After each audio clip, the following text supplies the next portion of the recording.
Considering the recent momentum, the price has a good chance of reaching the $205 mark in the next few days. Based on the scan, you should be looking for complications like pancreatic necrosis, pseudocysts, and infection. In the image appears to be a peace lily. Its scientific name is Spathiphyllum. Is there anything? The title at the top says Tutorials.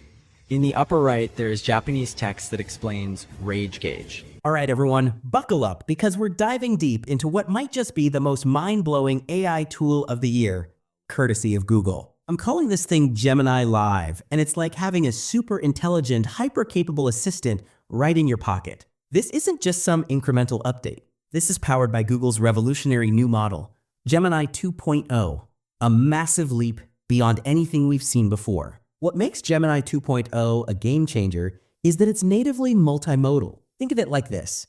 It can seamlessly understand and process information from text, images, audio, and video, all at the same time. It's like giving an AI all 5 senses and then some. And the kicker? It's completely free. This video is your guide to unlocking the power of Gemini Live. I'm going to walk you through how to use it, and I've got a bunch of real-world examples to show you just how insanely powerful this thing is. First things first, head over to aistudio.google.com. You'll see a menu on the left. Now there's a Create Prompt section that's basically like a regular chatbot, but we're here for the real magic, which is under the Stream Real-Time tab. This is where you get to interact with Gemini in ways you've probably only dreamed of. There are 3 main ways to interact: voice, camera, and screen sharing. You can talk to Gemini just like you would with Google Assistant or Siri. You can use your webcam or phone camera to show it things and ask questions about them. And then there's screen sharing, which, trust me, is where things get really wild.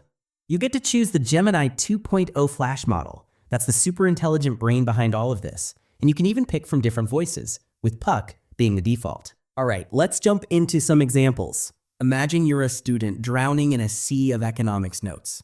You can share your screen with Gemini, pull up your lecture slides or textbook, and ask it to explain complex concepts in simple terms. For instance, you can say, "Hey, can you explain this supply and demand graph to me like I'm a high schooler who's never taken an economics class?" And Gemini will break it down for you. Sure, let's break down this graph. It shows the relationship between the price of wheat and the quantity of wheat, with market supply and demand intersecting at the equilibrium point. This point, shown by the dashed lines, represents the perfect balance where the quantity of wheat supplied matches the quantity demanded. The 2 blue lines forming the X represent the market supply and market demand curves. The upward sloping line, going from the bottom left to top right, is market supply, showing how much wheat sellers are willing to supply at different prices. The downward sloping line, going from top left to bottom right, is market demand, showing how much wheat buyers are willing to purchase at different prices. Did you understand? See? Suddenly, economics doesn't seem so scary. Or let's say you have a dense research paper to get through. You can share that paper with Gemini and ask it to give you a summary in, say, 3 sentences. Summary. The paper investigates video understanding in large multimodal models, noting that current mechanisms are poorly understood. It examines how factors like data sampling and architectures affect performance, finding that fixed frame sampling during training is best. They also introduce Apollo, a family of models that demonstrates state-of-the-art video performance across different model sizes. Boom! Instant overview. But it doesn't stop there. You can then ask it to explain a specific figure or chart from the paper. For example, you could say, "Can you explain this figure to me?" Certainly, let me explain this figure. It's showing the scaling consistency of different language models, with the graphs displaying the R-squared values against model size and dataset size. In the left graph, the 7B model, in red, shows an increasing correlation with larger model sizes, while the 0.5B model, in blue, does not. The right graph shows how R-squared changes with dataset size for different models, with a plateau seen for R-squared at around 500 close samples. It can even simplify the technical jargon for you. You could ask, "Can you dumb this down for me and explain it in high school terms?" Sure, I can help with that. The document you're showing is about how well different sizes of AI models perform when trained on different amounts of data. The left graph shows that bigger models perform better, but their performance increases at a slower rate as the model size increases. The right graph shows that performance improves as the amount of training data grows. Does that explanation make sense? Now let's switch gears to gaming. Imagine you're in the middle of a game and you want to make sure you're completing all your weekly quests. You can share your screen with Gemini and say, "Hey, I want to make sure I complete the weekly quests. Can you see them? And Gemini will respond. Yes, I can see them. Looks like you need to pick up 300 gems and dust 10 boss monsters. You've already got a head start on the 300 gems. Cool. I'll ask you to remind me about it during the game because I keep forgetting about it. Absolutely. I'll keep an eye out and remind you about the quests. You can ask for strategic advice, like, can you recommend a troop composition for my army based on what I have available? And Gemini will analyze your resources and suggest the best strategy. Based on your available troops and their quantity in the top left of the screen, we should train a mix of giants, barbarians, archers, and wizards. The focus should be on using giants to absorb damage, while wizards can take out high damage defenses, and barbarians and archers can deal with the weaker buildings. All right, that sounds good. Hey, I'm about to pick a character. Can you do a quick search on Reddit? What is the meta? As in, like, what are the best characters? Let me look that up for you. I'll let you know what I find. From what I found on Reddit, it looks like Shelly is a good character due to her knockback and self-heal. It's also worth considering Jessie and Ice Wizard, which are in the A tier in the recent tier list. Do you want me to go into more detail on the tier list?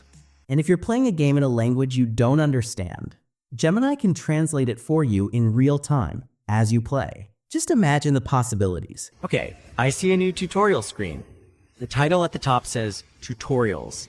In the upper right, there is Japanese text that explains Rage Gauge. It says that when you attack enemies, the Rage Gauge fills up. When the Rage Gauge is full, Rage Mode becomes available. The more combos you make, the quicker you fill the gauge. Okay, now for something a bit more serious.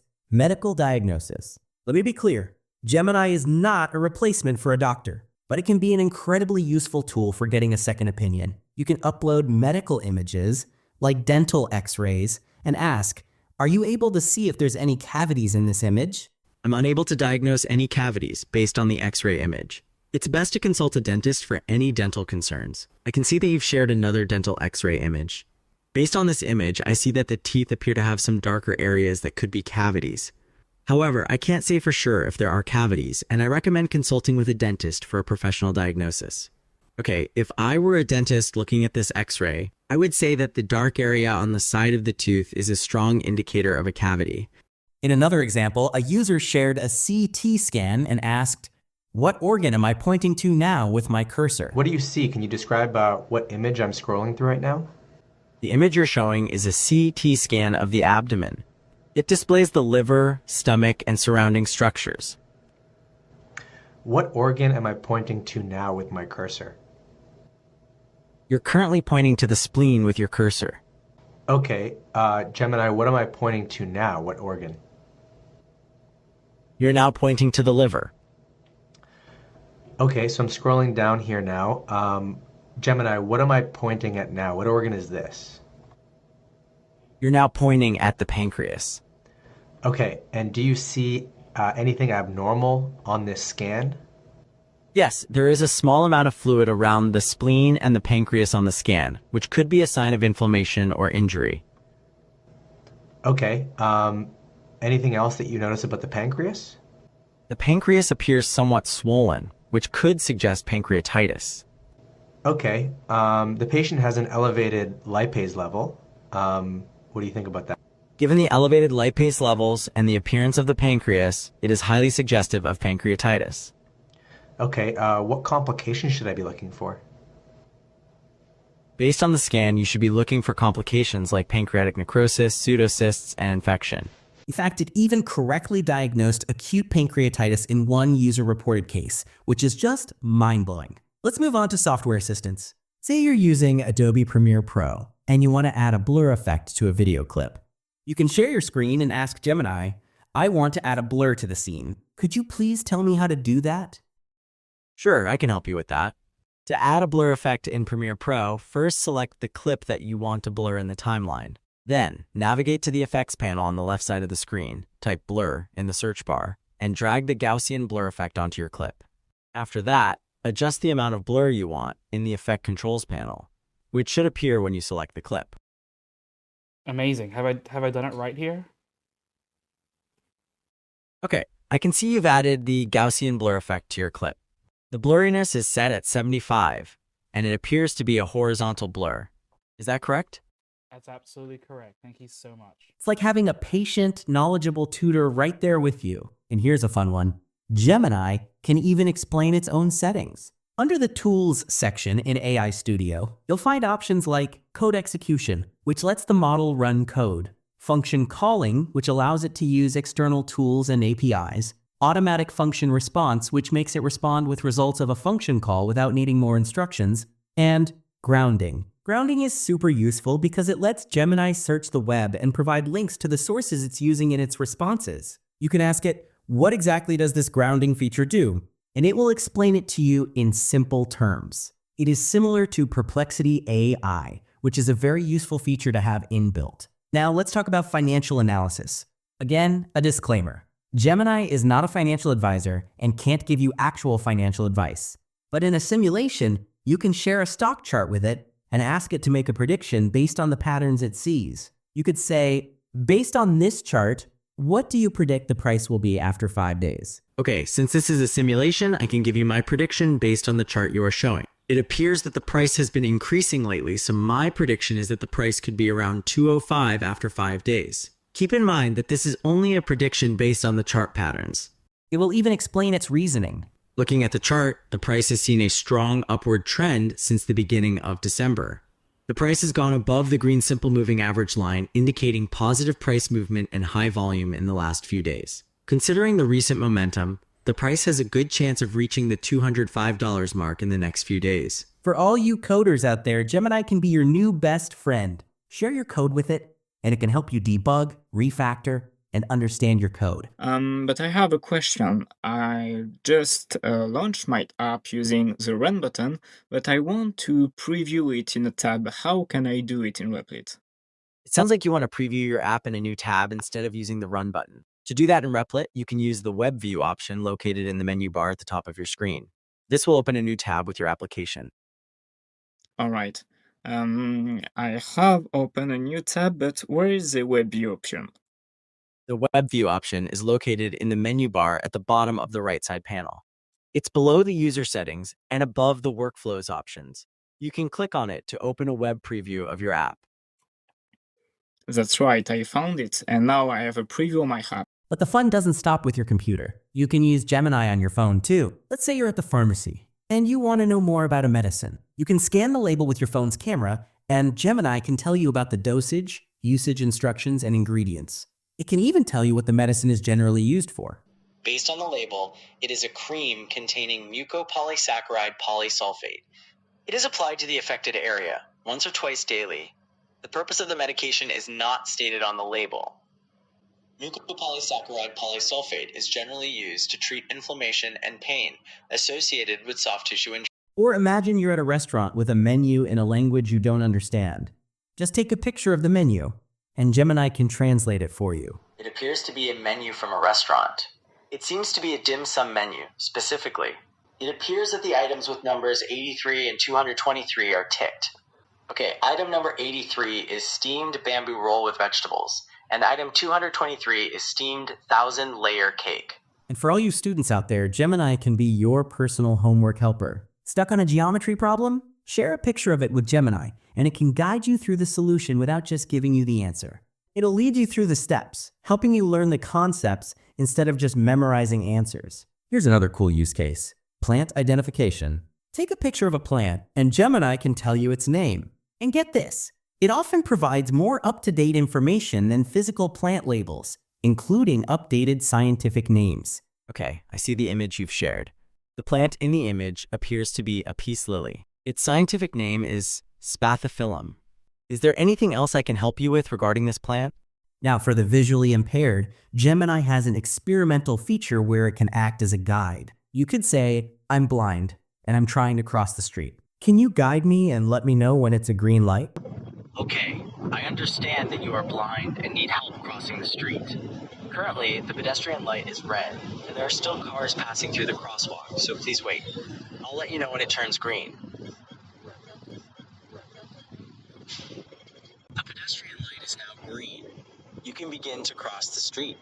However, this is still experimental and should be used with extreme caution. It is not 100% accurate or reliable, so do not depend only on it if you are visually impaired. And if you're using public transportation, you can ask Gemini about bus routes, schedules, and destinations. Does this bus go to Admiralty Station? Yes, according to the route information, bus number 10 does go to Admiralty Station.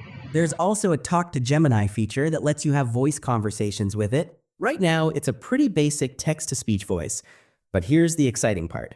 Early next year, they're launching a much more advanced, natural-sounding voice that can seamlessly switch between multiple languages. So, Gemini 2.0 introduces multilingual native audio output, but maybe you're thinking, what exactly is native audio? You're actually hearing it right now. Everything you hear in this video was generated with prompts, like, this actual prompt on your screen, like right now. It was all generated by prompting the new experimental Gemini 2.0 Flash model like you see in this AI Studio screen cap. Neat, right? Totally. Native audio is really, really neat. It's different from traditional TTS or text-to-speech systems. You can prompt it to just be like, dude, just totally chill. Or prompt it to speak with oh so very many dramatic pauses. And all of this is multilingual. You know how when a computer switches languages, it sounds like a different voice? That's a limitation of traditional TTS. But with native audio in Gemini 2.0, you can build agents that switch languages more seamlessly. Okay, so I'm starting out speaking English, but then... Maintenant, je parle français. 그리고 이제 저는 한국어를 말하고 있습니다. और अब मैंने हिंदी बोलना शुरू कर दिया है. E adesso magari proverò con un po' di italiano. So how does Gemini 2.0 stack up against the competition? It's currently one of the best, if not the best, performing AI models out there. On the Chatbot Arena leaderboard, which ranks AI models based on blind tests, Google's Gemini models are dominating the top spots. They've made incredible progress in a very short amount of time, surpassing competitors like OpenAI. Another independent evaluator, Artificial Analysis, also ranks Gemini 2.0 Flash very highly. And because Gemini is multimodal, you're not limited to just typing text prompts. You can upload images and ask questions about them. For example, you could upload a picture of a delicious-looking dish and ask, "What are these?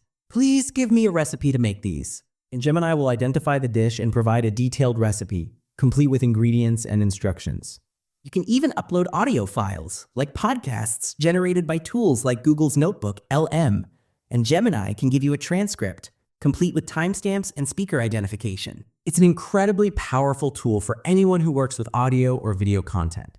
So why choose Gemini over other AI tools? Well, it's powered by one of the top performing models out there, Gemini 2.0. It's completely free to use, and there are no usage limits that I've encountered. It's multimodal, meaning it understands text, images, audio, and video. And it has that grounding feature that provides sources for its answers, making it more transparent and trustworthy. This is seriously life-changing stuff, people. I'm excited to hear what you think of Gemini and how you plan to use it. Let me know in the comments. And as always, I'll be keeping you updated on the latest and greatest in the world of AI. So if you enjoyed this video, please give it a thumbs up, share it with your friends, and subscribe to the channel so you don't miss out on what's coming next. Thanks for watching, and I'll catch you in the next one.